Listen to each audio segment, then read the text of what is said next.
Soma's baking and cooking এ আপনাদের সবাইকে স্বাগত জানিয়ে আজ আবার আরেকটা নতুন ভিডিও আপনাদের সামনে নিয়ে এলাম। আজ যে রেসিপিটি আপনাদের সাথে শেয়ার করছি সেটা হলো চিলি সোয়াবিন। সোয়াবিনের আমরা বিভিন্ন রকম প্রিপারেশন বানিয়ে থাকি।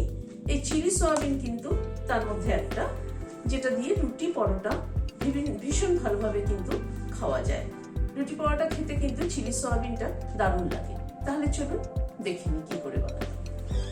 একটা কড়াইতে জল ফুটছে, হাফ টিস্পুন নুন দিয়ে দিলাম, হাফ টিস্পুনও কম দিলাম। এখানে সয়াবিন নিয়েছি 100 গ্রাম, সয়াবিনটা দিয়ে দিলাম। মিনিট 3-4 একটুখানি বয়েল করে নেব সয়াবিনটাকে।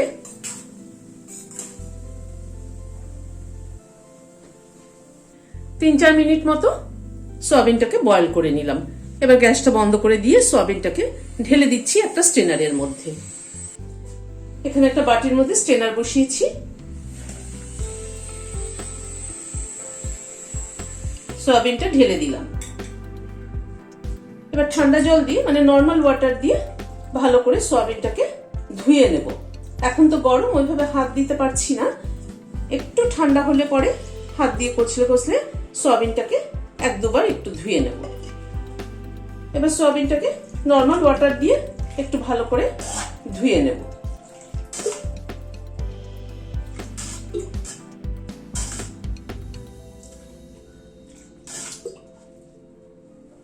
এই জলটাকে ফেলে দিয়ে আরো 2-1 বার একটু ধুয়ে নিচ্ছি সয়াবিনটাকে 2-3 বার ভালো করে নর্মাল ওয়াটার দিয়ে ধুয়ে নিলাম। নিয়ে এবার সয়াবিনের জলটাকে নিংড়ে চিপে ফেলে নিচ্ছি।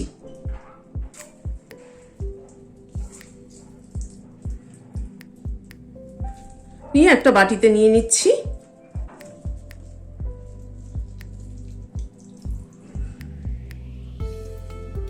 এইভাবে জলটাকে পুরো চিপে নিয়ে তুলে নিচ্ছি।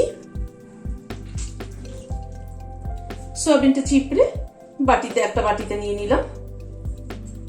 হাফ টিস্পুন আদা বাটা দিচ্ছি, হাফ টিস্পুন রসুন বাটা দিচ্ছি, 1 টিস্পুন সয়া সস দিলাম, 1 টিস্পুন চিলি সস দিলাম।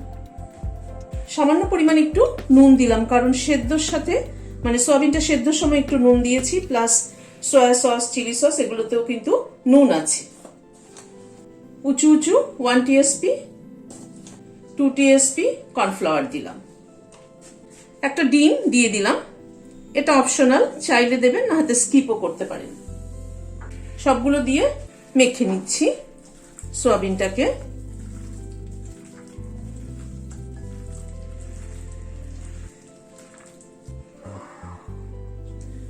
মেখে নিলাম সয়াবিনটা। এবার ফ্রাই করব। কড়াইতে সাদা তেল বসিয়েছি, সয়াবিনগুলো ছেড়ে দিচ্ছি।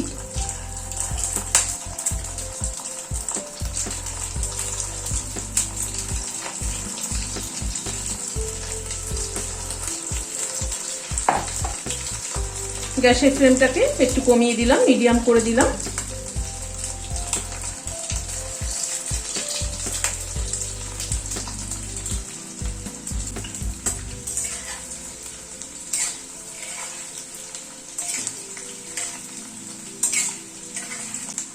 দু 3 মিনিট সময় ধরে সয়াবিনগুলোকে লাল করে ভেজে নিলাম।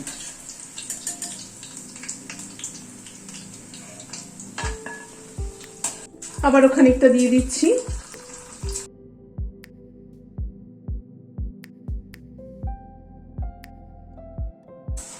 এবারও তুলে নিলাম। এইভাবে আমি সব সয়াবিনগুলোকে ভেজে নিচ্ছি। এতটা তেল লাগবে না, আমি একটু তেলটা কমিয়ে নিচ্ছি। তেলটা কমিয়ে নিলাম, প্রায় অর্ধেকটা তেল তুলে নিলাম। এখানে এরকম ডাইস করে কেটে নিয়েছি পেঁয়াজগুলো, সেটা দিয়ে দিলাম।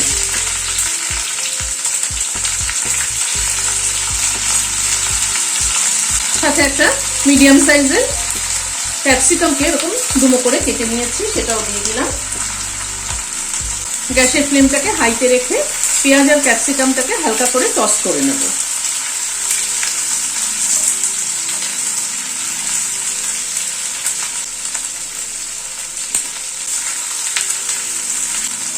এই মিনিট খানেক একটুখানি পেঁয়াজ আর ক্যাপসিকামটাকে টস করে নিলাম। খুব বেশি কিন্তু ভাজলে হবে না। 1 টিএসপি রসুন বাটা দিলাম, 1/2 টিএসপি আদা বাটা দিলাম।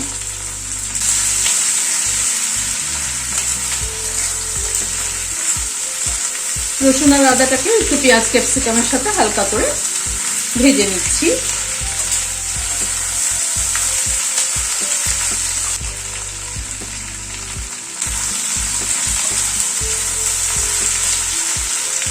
আদা রসুনটাকেও হালকা করে মিনিট খানেক মতো পেঁয়াজ রসুনের সাথে ভেজে নিলাম। এবার কিছু সস অ্যাড করছি।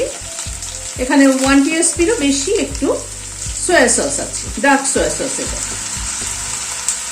1.5 টিএসপির মতো ডার্ক সয়া সস আছে। এখানে 2 টিএসপি মানে 4 চামচের 2 চামচ চিলি সস আছে।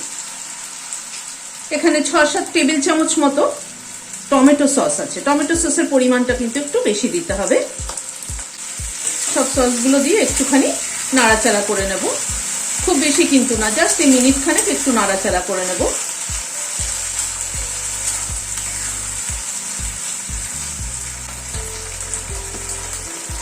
এই সসের বাটিটা ধুয়ে একটু গরম জল অ্যাড করে দিচ্ছি।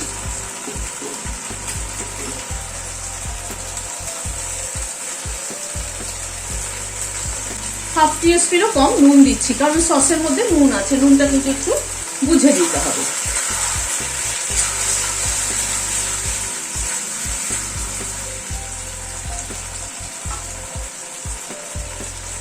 ওয়ান টিএসপি কর্নফ্লাওয়ার এখানে 1/2 কাপ জলের মধ্যে গুলে নিয়েছি, সেটা অ্যাড করে দিচ্ছি। সোয়াবিনগুলো অ্যাড করে দিচ্ছি।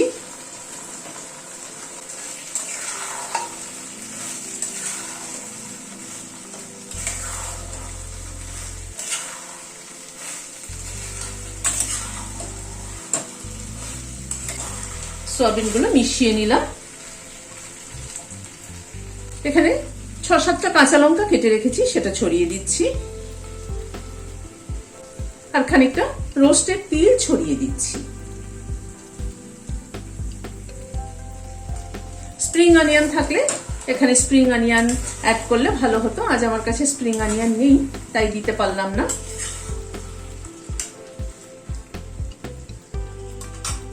গ্যাসটা বন্ধ করে দিয়ে সার্ভ করে দিচ্ছি। রেসিপিটি যদি ভালো লাগে তাহলে একটা সাবস্ক্রাইব করার অনুরোধ রইল। আজ তাহলে এখানে শেষ করছি।